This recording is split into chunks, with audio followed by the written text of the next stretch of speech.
భూమి మీద మనుషులు జీవిస్తున్నారు, నీటిలో జలరాశులు జీవిస్తున్నాయి. ఆకాశంలో ఎవరూ నివసించరు కనుక భూగోళంపై జీవులన్నీ నేల మీద లేదంటే నీటిలోనూ జీవిస్తాయి. కాకపోతే ఆకాశంలో విహరించి తిరిగి భూమి మీదకు వస్తాయి. కొన్ని జీవులు మాత్రం నేల మీద నీటిలోనూ కూడా జీవించగలవు. భూమి ఉపరితలం మీద ఉన్న వాటిని మనం చూస్తున్నాం. మరి సముద్రంలో ఏముందో కూడా దిగి చూడగలుగుతున్నాం. అయితే సముద్రపు లోతుల్లో ఏముందో ఎవరికి తెలుసు? సుదూర అంతరిక్ష యాత్రలు కూడా చేయగలుగుతున్నాం గాని భూమి మీదనే ఉన్న సముద్రాల అట్టడుగులకు మాత్రం చేరుకోలేకపోతున్నామని మీకు తెలుసా? నివాసయోగ్యం అవునో కాదో పూర్తిగా తెలియని అంగారక గ్రహం గురించిన వివరాలు మనకి తెలుసుగాని సముద్రంతో పరిచయం మాత్రం అంతంత మాత్రమే అని శాస్త్రజ్ఞులు చెప్తున్నారు. సూర్యుని వాతావరణాన్ని తాకిన పార్కర్ సోలార్ ప్రోబ్ని తయారు చేసుకున్నాం. అయితే సముద్రపు లోతుల్లోకి పరిమితంగానే వెళ్లగలుగుతున్నాం తప్ప పూర్తిగా అడుగు భాగానికి వెళ్లి అక్కడేముందో తెలుసుకోలేకపోతున్నాం. అందుకే సముద్రం లోతు రహస్యంగానే ఉండిపోయింది. ఇంతకీ సముద్రపు లోతు ఎంత, దానికి అడుగు భాగం అనేది ఎక్కడుంది, అసలు ఆ సముద్రపు లోతట్టులో ఏముంది? చాలా ఆసక్తికరమైన విషయాలివి. సముద్రపు ఉపరితలం నుంచి 40 మీటర్ల లోపలి వరకు స్కూబా డైవర్లు వెళ్లగలరు. అంతకు మించి 100 మీటర్ల వరకు డీప్ సీ డైవర్లు వెళ్లగలరు. అయితే ఆ లోతులో నీటి ఒత్తిడి చాలా ఎక్కువగా ఉంటుంది. ప్రత్యేకమైన డైవింగ్ సూట్, ఆక్సిజన్ సిలిండర్, ఇంకా మరికొన్ని జాగ్రత్తలు తీసుకోవడంలో ఏ మాత్రం పొరపాటుగా ఉన్నా చర్మంపై పగుళ్లొస్తాయి, గాయాలవుతాయి, హృదయ స్పందన మారిపోతుంది. ఇదంతా సముద్రపు లోతుల్లోని వాటర్ ప్రెషర్ వల్లే సంభవిస్తోంది. అయితే హెర్బర్ట్ నిచ్ అనే డైవర్ 214 మీటర్ల లోతు వరకు వెళ్లి ప్రపంచ రికార్డు సృష్టించాడు. స్కూబా డైవింగ్లో 332 మీటర్ల లోతు వరకు వెళ్లిన ప్రపంచ రికార్డ్ ఈజిప్ట్కు చెందిన అహ్మద్ గబర్ పేరిట ఉంది. సముద్ర ఉపరితలం నుండి 443 మీటర్ల లోతు న్యూయార్క్లోని ఎంపైర్ స్టేట్ బిల్డింగ్ని నిలువునా ముంచేస్తుంది. ఇక 500 మీటర్ల లోతుకు వెళితే నీలి తిమింగలాలు చూడొచ్చు. ఈ బ్లూ వేల్ బరువు 150,000 కిలోల బరువుంటుంది. అంటే 150,000 కిలోల బరువుతో అది అంత లోతులో ఈదగలుగుతుంది. సముద్రం లోపలికి వెళ్లే కొద్దీ మన మీద నీటి ఒత్తిడి పెరుగుతూ ఉంటుంది. అందుకే బ్లూ వేల్ కూడా అంతకు మించి లోపలికి వెళ్లలేదు. అమెరికాకు చెందిన జలాంతర్గామి సీ వుల్ఫ్ కూడా 500 మీటర్ల కంటే లోతుకు వెళ్లలేకపోయింది. ఎంత గొప్ప సబ్మెరీన్కైనా ఇక్కడ పరిమితులుంటాయి. మరి సముద్రంలో 535 మీటర్ల అడుగున ఎంపరర్ పెంగ్విన్లు ఆడుకుంటూ ఈత కొట్టగలవు. అంటే వాటి ఎముకలు సముద్రపు ఆ లోతులో ఉండే ఒత్తిడిని తట్టుకోగలవన్నమాట. 830 మీటర్ల లోతులో బుర్జ్ ఖలీఫాని అమాంతంగా పెట్టేయొచ్చు. ఇక మరింత లోతుకు అంటే 1000 మీటర్ల లోతుకు వెళితే అంధకారమే. అంటే సూర్యకాంతి చొరబడలేని లోతు ఇది. ధైర్యమున్న డైవర్కైనా ఇంత లోతులో సాహసించి ప్రయాణించాలంటే ఆలోచించుకోవాలి. ఇక్కడ భారీ స్క్విడ్లుంటాయి. ఇక మరింతగా అంటే 1280 మీటర్ల లోతులో లెదర్ బ్యాక్ టర్టిల్స్ తిరుగుతూ ఉంటాయి. ఇవి ఆకారంలో పెద్దగా ఉంటాయి. ఇవి 700 కిలోల బరువు తూగుతాయి. సముద్రంలో 2000 మీటర్ల లోతులో బ్లాక్ డ్రాగన్ ఫిష్ నివసిస్తుంది. అంత లోతులో అంత చిక్కటి చీకటిలోనూ అది చూడగలదని శాస్త్రవేత్తలు చెప్తున్నారు. ఇక 2250 మీటర్ల లోతుకు వెళ్లి చూస్తే స్పర్మ్ వేల్ కనిపిస్తుంది. కొలోసల్ స్క్విడ్స్ కూడా ఇక్కడ తిరుగుతూ ఉంటాయి. ఈ కొలోసల్ స్క్విడ్స్ 14 మీటర్ల పొడవుంటాయి. బరువు 750 కిలోలుంటుంది. దాని ఒక కన్ను మనం ఆహారం తినే పళ్ళెంలా ఉంటుంది. దాని టెంటికల్స్కి పదునైన దంతాలుంటాయి. వాటితోనే అది వేటాడుతుంది. ఈ లోతులో జీవించే స్పర్మ్ వేల్, కొలోసల్ స్క్విడ్స్ మధ్య పోరు జరగడం అతి సాధారణం. ఇక్కడ ఫోటోలో చూపిస్తున్న స్పర్మ్ వేల్ని గమనించండి. అది చనిపోయిందిలేండి, కానీ దాని శరీరంపై ఉన్న గీతలు కొలోసల్ స్క్విడ్ గీసినవే.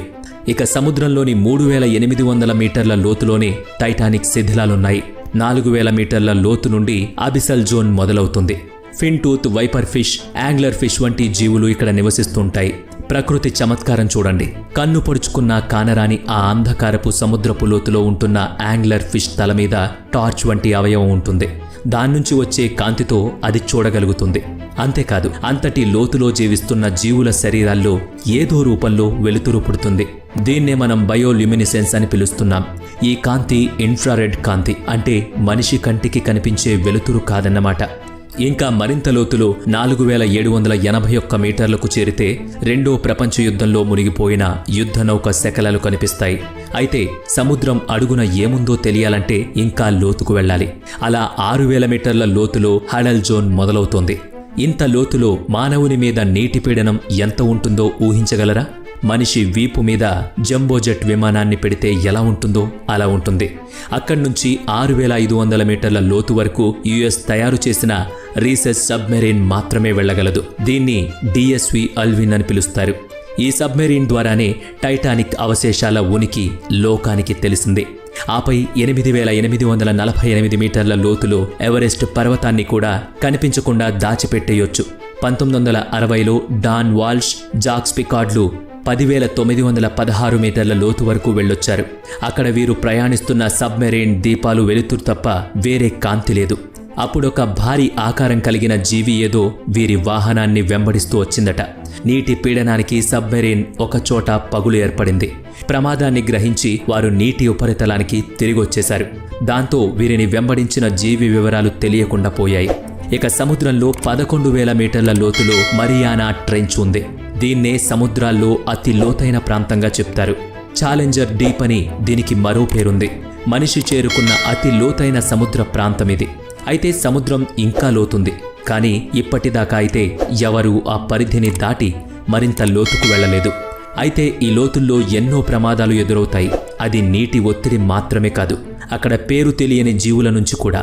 పరిశోధన కోసం 11,000 మీటర్ల లోతుకు పంపించిన అండర్ వాటర్ టెస్ట్ వెహికల్ని ఏదో భారీ జంతువు బలంగా పట్టుకుంది. ఎంత ప్రయత్నించినా దాన్ని విడిపించడం కుదరలేదు. కాసేపటికి ఆ జంతువే దాన్ని వదిలి వెళ్లిపోయింది. ఆ వాహనాన్ని పైకి లాగి దానిమీదున్న గీతల గుర్తుల్ని పరిశీలించారు. ఆ పంటి ఘాట్లు మెగలోడెన్ అనే షార్క్వి అని తేలింది. మెగలోడెన్ షార్క్ భూమి మీద అతి భారీ షార్క్. ఇంతకంటే భయంకరమైన జీవులు సముద్రపు లోతుల్లో ఉన్నాయని శాస్త్రవేత్తల అంచనా. అయితే అవేమిటో మాత్రం కనిపెట్టాల్సి ఉంది. మనకు తెలియనంత వరకు మెగలోడెస్ షార్క్ మాత్రమే ఇప్పటి వరకు అతి భయానక సముద్రజీవి. అయితే ఇవి లక్షల సంవత్సరాల క్రితమే అంతరించిపోయాయని ఇంతకాలం భావించారు. అవి మరింత లోతుల్లో ఇప్పటికీ జీవించి ఉండొచ్చని ఇప్పుడు అనుమానిస్తున్నారు. సముద్ర గర్భంలో అడుగుతట్టులో క్రియాశీల అగ్నిపర్వతాలు కూడా ఉంటాయి. వాటి నుంచి లావా పెళ్లుబుకుతూ ఉంటుంది. అలాంటి ఉష్ణ ప్రదేశంలో కూడా షార్క్ చేపలు తిరగడం శాస్త్రవేత్తలు గమనించారు. అతి లోతైన సముద్ర అంతర్భాగంలో వేడివేడి లావాని వెలిగక్కుతున్న అగ్నిపర్వత ప్రాంతాల్లో షార్క్లు తిరుగుతూ ఉండడం జీవశాస్త్రజ్ఞులకు అంతుపట్టడం లేదు. కారణాలు ఇంకా పరిశీలిస్తున్నారు. మారియానా ట్రెంచ్ మనిషి చేరుకున్న అతి లోతైన సముద్రపు లోయ అని కదా చెప్పుకున్నాం. శాస్త్రవేత్తలు ఏం చెప్తున్నారో తెలుసా? ఇంత లోతుకు చేరిన మనిషి సముద్రాన్ని అన్వేషించింది 5% మాత్రమేనట. ఆశ్చర్యంగా లేదు? ఇంకా పరిచయం లేని ప్రాంతాలు, అంతుచిక్కని రహస్యాలు సముద్ర గర్భంలో ఉన్నాయని తెలిస్తే భలే ఉత్సుకత కలుగుతుంది. ఏముంది ఆ సముద్రపు లోతుల్లో? మానవుడికి అదేంటో తెలుసుకోవాలనే జిజ్ఞాస దేనికి? మానవాళికి లేదా పర్యావరణానికి దానివల్ల ఏమైనా ప్రయోజనం ఉందా? లేక కేవలం సైన్స్ సంగతులు తెలుసుకోవాలనే బలీయమైన కోరిక మాత్రమేనా? ఈ భూమి పుట్టుపూర్వత్రాలు ఏవైనా తెలుస్తాయనా? ఆనాటి సాక్ష్యాలు ఏవైనా సముద్రపు చిట్ట చివరి అడుగు భాగంలో ఉంటాయంటారా? మీకేమన్నా ఈ విషయమై ఆసక్తి ఉండి మీ వద్ద కొత్త సమాచారం ఏదైనా ఉంటే తప్పక మాతో పంచుకోండి. కాస్త వేరే విధంగా ఆలోచిద్దాం. సముద్రపు అడుగు భాగంలో చరిత్ర, పూర్వకాలపు నాగరికత చిహ్నాలు ఏవైనా లభించే అవకాశం ఉండొచ్చంటారా? సముద్ర మట్టాలు ఇప్పుడు ఉన్నట్టు గతంలో లేవు, అప్పుడు ఉన్నట్టు ఆరంభంలో లేవు. కనుక ప్రాచీన నాగరికతల శిథిలాలేవైనా ఉండొచ్చేమో ఏమో తెలియదు. పోనీ ఇంకా ఏవైనా ధన కనక వస్తు వాహనాలు, రత్న మాణిక్యాలు దొరుకుతాయంటారా? అవేం కావు. కానీ అంతకంటే ముందు మనం భూగోళం ఆవిర్భావ, స్థిరత్వాల గురించి తెలుసుకోవాలి. భూమి నిర్మాణం పలు పొరలుగా ఉంది. అన్నిటికంటే పైపొర క్రస్ట్. ఈ క్రస్ట్ పైనే సమస్త జీవులు నివసిస్తున్నాయి. ఈ క్రస్ట్ మందం దాదాపు 10 కిలోమీటర్లు. అక్కడక్కడ 5 నుంచి 10 కిలోమీటర్ల మధ్య కూడా ఉంది. ఆ తర్వాత మాంటిల్ పొర ఉంటుంది. క్రస్ట్కి కిలోమీటర్ లోతులో సహజ ఇంధనాలు లభిస్తాయి.